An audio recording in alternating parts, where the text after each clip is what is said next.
Greece is expected to ask for more time in order to pay back its loans because it says that due to the two elections that it had this year and a number of other reasons, such as the fact that recession seems to be going faster than expected, the Greece has not been able to meet its financial promises, its pledges to its creditors, and as a result, what it needs is more time to get its economy back on track in order to meet its lenders' requirements.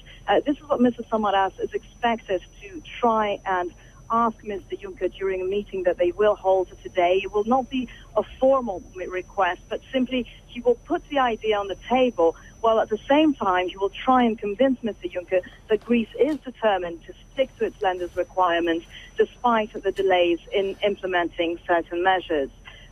He has already told the German newspaper Bild that Greece needs more breathing space to implement structural reforms, and he will now start this charm offensive tour, if you like, with a meeting with Mr. Juncker. He will also meet with Angela Merkel on Friday and François Hollande on Saturday to try and convince them that Greece can stick to its austerity plan and, as a result, qualify in order to get the next tranche of its bailout loan. Do more people in Greece think that they'll eventually be kicked out of the Eurozone? I mean, do they have any confidence that they'll stay?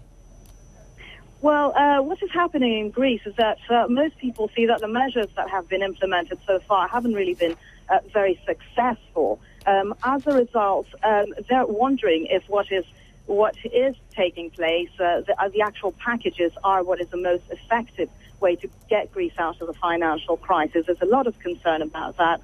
It's been something that's been talked about for years because the numbers are just simply not adding up. Of course, what most Greeks want is to stay in the Eurozone. They realize that otherwise Greece would be in an extremely difficult position. It's what most of their leading politicians seem to want as well. But, of course, Greece is in a tight position, and it's very difficult to predict the future at this point.